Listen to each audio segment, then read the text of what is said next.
Bought this Sony str313L receiver a couple of months ago, probably about 3 or 4 months ago, and it's been sitting around because when I got it, the FM section didn't work, and it was sold like that. It was sold as a non-working receiver. This evening, this other receiver turned up, similar sort of model, sort of slightly more. Well, I think it's a more upmarket one. Doesn't look as nice. And I switched this on. This is also as a non-working receiver, and there was no FM at all, and actually the audio amplifier's blown up. But I was expecting that. The seller said there was no sound from the speakers, so I took the audio from the record output sockets and found that there was nothing at all, even on the FM, which was rather surprising. I thought, well, if the audio amplifier's blown up, that won't affect the FM response. The preamplifier's basically on the board. The power amplifier is this section down here. So I immediately started to check some of the voltages around these chips, and it actually uses the same chip that I thought I needed for this one, which is a CX168, which is this chip down here. This is the FM discriminator and AM detector section. This unit has the same chip. And I downloaded a manual and did just a few voltage checks around the chip, and found that there was no voltage actually getting to the chip itself. Now, these Japanese amplifiers, particularly of this era, use these fusable resistors. And here's one here down the back here, just behind this IF can, or the discriminator can. There's this fusable resistor, 100 ohm, and there's also another one that's then always seem to be very hard to find. There's the other one down there. Now this is doing the this is the CX168, and this is the other chip. Now neither of these chips had any voltage, and when I measured these resistors, they've open circuited for no reason at all, really, because when I bypassed these resistors with another 100 ohm resistor, just tacked a 100 ohm resistor on, the FM came to life. Even though the amplifier is still blown up, this is the amplifier module in here, the FM came to life. And I suddenly thought, well, I wonder if that's the problem with the Sony, because I was just about to order another IC from the States, which would have cost me sort of £12 in postage and £10 for the chip. So it's going to cost over 20 quid to get a receiver working that I only paid, I can't remember, 25, 30 quid for. So I thought maybe that's what it is. So I straight away went to find the resistor, and this is the resistor here, or this is the replacement resistor I've fitted. Now this is if you see the circuit diagram down here, or the circuit designator, you can see it's got a resistor and then like a loop, and that's showing it's a fusible resistor. Now all these resistors supply the VCC side of any of the chips that they use in these circuits. Totally unnecessary, really. It's a good idea on the output stage, which is prone to sort of being abused, and if it goes short circuit, it carries a lot of current. But to be honest with you, ICs like this, just put a series resistor back in. Anyway, so I replaced the resistor because it was open circuit, and you can see the resistor here. And now I've got full FM stereo. Now what the symptoms were when I tuned it in, it had very weak FM signal. It was no multiplex, no stereo signal, and the signal strength meter wouldn't work. And the resistor actually hadn't gone totally open circuit. It was about 300 ohms, so it was passing very little current, and there's hence a big voltage drop. Yeah, since I replaced that resistor, the amplifiers, the receiver side of it's working absolutely fine. The tuner section's working fine. So it's always worth checking on, if you have any of these Japanese amplifiers from this era, so I suppose it's 80s era.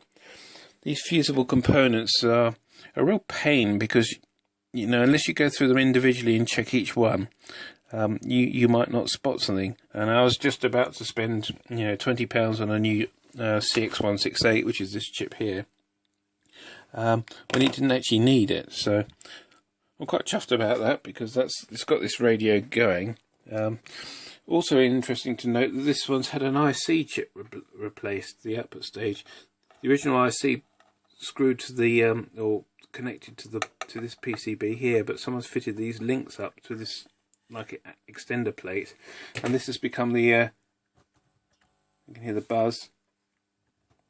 That's the audio amplifier input. So obviously someone's retrofitted a different chip. This is easier to get to. It certainly works okay. I mean, the audio sounds absolutely fine. But the next step was I was just running it through to see what it's like, and it sounds fine. But when I got to the check all the inputs, the tape monitor's fine. You know, that's what you'd expect. A bit of bleed through, crosstalk through the other from the tuner. But when I go to phono, I've got a big roar on the left-hand channel. I bet you can hear that. It's really quite severe, and absolutely nothing. That's the right-hand channel, quiet, or a bit of hiss that you'd expect from an open-circuit phono input. Go to the left, it's really noisy. So what I'm doing now is I'm going to have a quick look to see if I can work out what it is. It's probably a noisy resistor or something. Here's the phono inputs. Let me just show you. There's the phono input. That's the right. Sorry. That's right, that's the left, and the phono inputs come in here, and they come through these couple of decoupling capacitors here, these behind this wire. Can you see these two orange electrolytics? And then they feed into these transistors here via these resistors. Left, that's right, sorry. And then it comes to this first stage transistor, not the second stage, and there's some equalization components in there to get the RIA equalization in. So what I need to do is try and find out what's causing the noise, and it's going to be either one of these transistors or maybe a capacitor, more likely to be a resistor or transistor. So first thing you can do is just poke around. So we need to find the right channel. So we need to just check we're on the right. Okay, so it's going to be the top side. It's the left-hand channel up here. There and there. So we're going to go through these components and just see if we can get it to fail. So one thing you can do to find problems like this, so we've got the volume turned up so you can hear it. Don't actually physically touch the component, or you don't have to. Certainly don't touch the conductive side of the component. You can touch the case and things. Just apply a bit of heat to each component. A bit of this to this transistor, this resistor, transistor, capacitor, so you can get any sound change. Now that's the sure way of finding something like that. Failing that, you can use a can of freezer spray. So what I'm going to do is going to start from the front end, this 2K2 resistor. I'm going to get that to freeze there, just a gentle freeze, just not really any difference there. Here you will get a noise through the speaker if you freeze it suddenly, but you are expecting for the total sound, you know, the sound to totally drop off, so you get rid of that roar. We'll try this transistor. Ah, see, that's quietened down. Stopped. Gone totally quiet. Give that a chance to warm back up again. And you can warm it up quicker by touching it.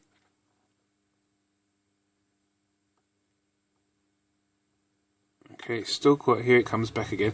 So we need to now ascertain if it was the resistor I touched or the capacitor. So I'm going to go for that, just that 1K resistor here. Gently freeze it. Okay, I'm just freezing that local area. Okay, it doesn't look like it. Let's try that 100K behind there. Nope. I'll try this other transistor. Not that. So I'm pretty sure it's Q501, this first stage of the amplifier. Yep, stops straight away. Nice quiet amplifier. So let's quickly heat it with the soldering iron. Sounds coming back rapidly noisy. Let's give it some heat, see what happens. It's actually getting deeper roar now, so it's pretty sure it's that transistor. And actually here, if you tap it,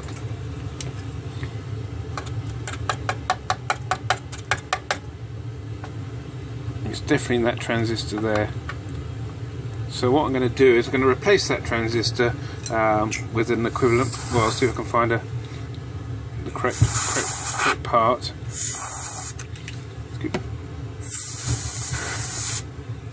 Yeah, see, as soon as you cool it down, it's absolutely fine. So that's a noisy transistor. It's not unheard of.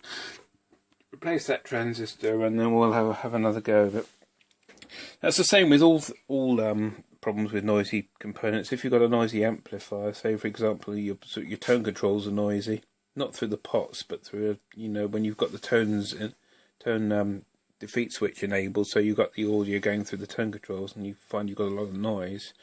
You can go through with a can of freezer to try and find out which component it is. It's usually a transistor or maybe a carbon resistor.